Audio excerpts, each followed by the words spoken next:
नमस्कार, जोहार। स्वागत है आपका झारखंड समाचार में। झारखंड की 3 लोकसभा सीटों पर वोटिंग समाप्त। कुल 63% वोटिंग। हजारीबाग में सबसे ज्यादा तो सबसे कम कोडरमा में और गांडे उपचुनाव में 68.26% मतदान। वहीं रांची समेत झारखंड के 3 जिलों में बारिश एवं वज्रपात का ऑरेंज अलर्ट। और झारखंड में गरजेंगी प्रियंका गांधी, कल्पना सोरेन भी देंगी साथ। तैयारी में जुटे पार्टी के नेता। और झारखंड के किसानों के लिए खुशखबरी, अब मोटे अनाज की खेती पर मिलेंगे पैसे। तो वहीं 18 वर्ष से अधिक आयु की 6 श्रेणियों के व्यक्तियों को लगाया जाएगा बीसीजी का टीका। और गांधी परिवार को भाजपा के निशिकांत दुबे से लगता है डर। गोड्डा लोकसभा सीट से बीजेपी प्रत्याशी ने दिया बयान। तो अब तक की तमाम बड़ी खबरों पे बात करेंगे, पर उससे पहले आपसे छोटी सी अनुरोध है कि कृपया वीडियो को एक प्यारा सा लाइक अवश्य कर दीजिएगा, क्योंकि आपका एक लाइक करना ही हमारा मेहनत का फल होता है। तो शुरुआत करते हैं आज की पहली और बड़ी खबर से।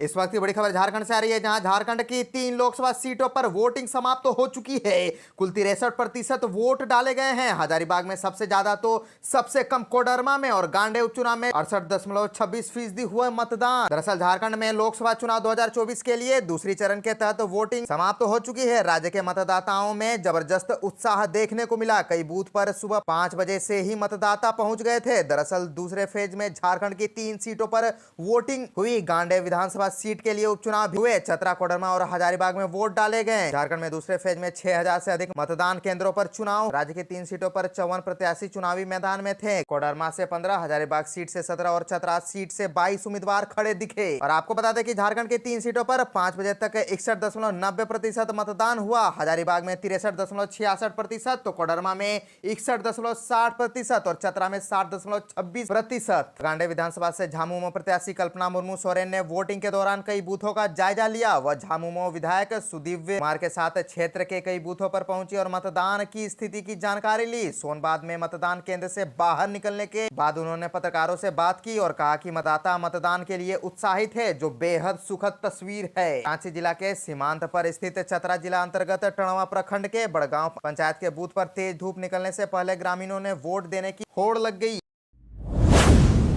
तो अब बात कर लेते हैं झारखंड के मौसम की। तो रांची समेत झारखंड के 3 जिलों में बारिश एवं वज्रपात का ऑरेंज अलर्ट। दरअसल राजधानी रांची समेत झारखंड के 3 जिलों में बारिश एवं वज्रपात की चेतावनी जारी की गई है। मौसम विभाग ने इन 3 जिलों के लिए ऑरेंज अलर्ट जारी किया है, जबकि 4 जिलों के लिए येलो अलर्ट जारी किया गया है। इन सभी 7 जिलों के लोगों से सावधान रहने के लिए भी कहा गया है। दरअसल भारत मौसम विज्ञान विभाग के रांची स्थित मौसम केंद्र ने बारिश और वज्रपात की अलग अलग 2 चेतावनी जारी की है। मौसम केंद्र ने कहा है कि अगले 1 से 3 घंटे में वर्षा दर्ज हो सकती है। मेघ गर्जेंगे और वज्रपात होने की भी आशंका है। मौसम केंद्र के मौसम वैज्ञानिक अभिषेक आनंद ने बताया कि रांची, खूंटी और गुमला जिले के कुछ भागों में मध्यम दर्जे की वर्षा हो सकती है। वर्षा के साथ वज्रपात भी हो सकता है। गढ़वाल, लातेहार, लोहरदगा और पलामू जिले में बारिश एवं वज्रपात का येलो अलर्ट जारी किया गया है। मौसम वैज्ञानिक ने कहा है कि वज्रपात की आशंका के बीच लोगों को सावधान और सतर्क रहना होगा, खासकर किसानों को। ग्रामीण इलाकों के किसानों को मौसम वैज्ञानिक ने खराब मौसम में खेतों में न जाने की सलाह दी है। कहा कि जब तक मौसम ठीक ना हो जाए तब तक खेतों की ओर न जाए।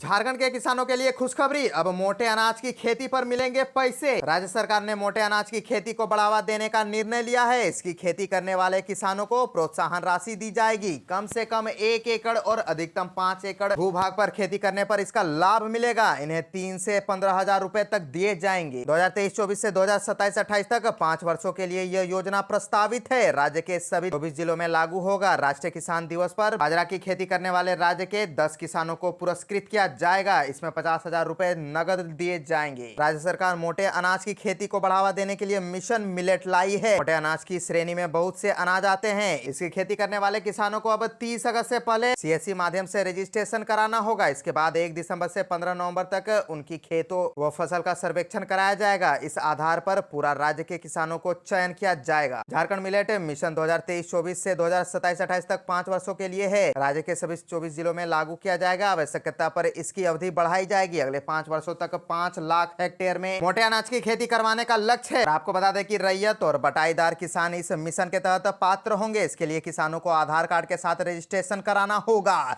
इसके अलावा जमीन का कागजात, बैंक पासबुक और मोबाइल नंबर देना होगा। साथ ही किसानों को झारखंड का स्थायी निवासी होना है। रांची के डीसी बंदूक के लाइसेंस निर्गत करने में 3 से 5 लाख रुपए वसूल रहे हैं। यह मामला विधानसभा में भाजपा विधायक सीपी सिंह ने उठाया था, परंतु मुख्यमंत्री ने इन पर कोई कार्रवाई नहीं की। आज नतीजा सामने है कि वह आईएएस अफसर के साथ साथ राज्य के पूर्व मुख्यमंत्री भी जेल की हवा खा रहे हैं, जिनके ऊपर राज्य की खनिज संपदाओं की रक्षा की जिम्मेदारी है। स्वयं खनिज संपदा की चोरी करेंगे या करवाएंगे, सरकारी जमीन के फर्जी कागजात बनाकर इसे बिक्री करवाएंगे तो उसे ईडी पकड़कर जेल भेजेगा। अब इंडी गठबंधन के लोग कह रहे हैं कि साजिश के तहत जेल भेजा गया, जनता सब जानती है तथा समय आने पर इसका जवाब देगी। उक्त बातें भाजपा के प्रदेश अध्यक्ष सहित राज्य के प्रथम मुख्यमंत्री बाबूलाल मरांडी ने निरसा प्रखंड के विजयपुर में आयोजित जनसभा को संबोधित करते हुए कही है। बाबूलाल मरांडी ने कहा कि राज्य के कांग्रेस के राज्यसभा सदस्य के घर से 350 करोड़ रुपए बरामद हुए हैं। राज्य के मंत्री के सचिव के नौकर के घर से 35 करोड़ रुपए बरामद हुए। इससे सहज अंदाजा लगाया जा सकता है कि जब मंत्री के सचिव के नौकर के घर से इतने पैसे निकल रहे हैं तो मंत्री के घर से लूट कितने पैसे होंगे। यह है राज्य के कांग्रेसियों का हाल। दूसरी ओर गठबंधन के लोग छाती पीट रहे हैं कि मोदी आएगा तो संविधान खतरे में आ जाएगा। राज्य सरकार के पूर्व मुख्यमंत्री वर्तमान में मंत्री जेल में है और वे लोग जनता की भलाई की बात किस मुख से कर रहे हैं। बाबूलाल मरांडी ने कहा कि कांग्रेसियों ने 55 साल में कभी झारखंड अलग राज्य नहीं बनाया। झामुमो के सुप्रीमो शिबू सोरेन पैसे लेकर झारखंड आंदोलन को बचाने का काम किया। शिव सोरेन को कांग्रेसियों ने ही तिहाड़ जेल भिजवाने का काम किया। आज देखिए झामुमो नेता कांग्रेस के साथ महागठबंधन का आम जनता को गुमराह करने का काम कर रहे हैं। झारखंड में गरजेंगी प्रियंका गांधी, कल्पना सोरेन भी देंगी साथ, तैयारी में जुटे पार्टी के नेता। झारखंड में तीसरे और चौथे चरण में होने वाले चुनावों को लेकर अखिल भारतीय कांग्रेस कमेटी की महासचिव स्टार प्रचारक प्रियंका गांधी रांची और गोड्डा में एक ही दिन जनसभा को संबोधित करेंगी। कांग्रेस की ओर से बताया गया कि 22 मई को पहले गोड्डा में प्रियंका की सभा होगी, फिर इसके बाद रांची में वह जनसभा को संबोधित करेंगी। कांग्रेस प्रत्याशी प्रदीप यादव के पक्ष में गोड्डा में मेला ग्राउंड में सभा का आयोजन किया गया है। इसी दिन रांची के लोअर डी नामकुम स्थित हाई टेंशन मैदान में दोपहर 1 बजे आम सभा का आयोजन प्रत्याशी यशस्विनी सहाय के पक्ष में किया गया है। इसके अलावा दोनों कार्यक्रमों में मुख्यमंत्री चंपई सोरेन और झारखंड मुक्ति मोर्चा की स्टार प्रचारक कल्पना सोरेन भी संबोधित करेंगी। कांग्रेस प्रवक्ता सोनाल शांति ने इसकी जानकारी देते हुए बताया कि दोनों कार्यक्रमों को सफल बनाने के लिए प्रदेश के सभी मंत्रियों विधायकों के साथ साथ लोकसभा कोऑर्डिनेटरों संग कई को आवश्यक दिशा निर्देश जारी किया गया है।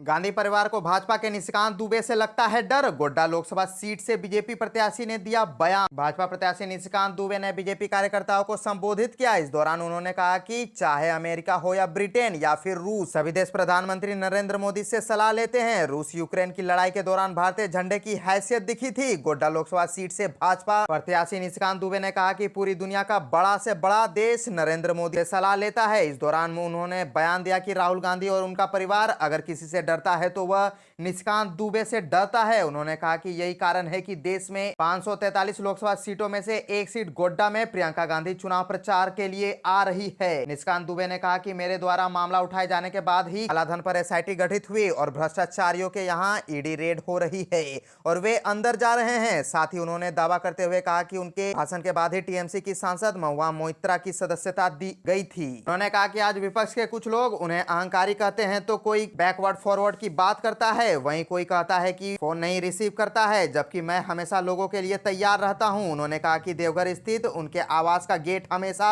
लोगों के लिए खुला रहता है, कोई गार्ड किसी को नहीं रोकता, बल्कि उनके प्रतिद्वंदी का गेट उन्होंने देखा कि उसमें छोटा दरवाजा भी आधा ही खुला रहता है। निशिकांत दुबे ने दावा करते हुए कहा कि देश भर के सभी लोकसभा में गोड्डा लोकसभा क्षेत्र का सर्वाधिक विकास हुआ है। उन्होंने कहा कि विकास के मुद्दे पर कोई उनका मुकाबला नहीं कर सकता है।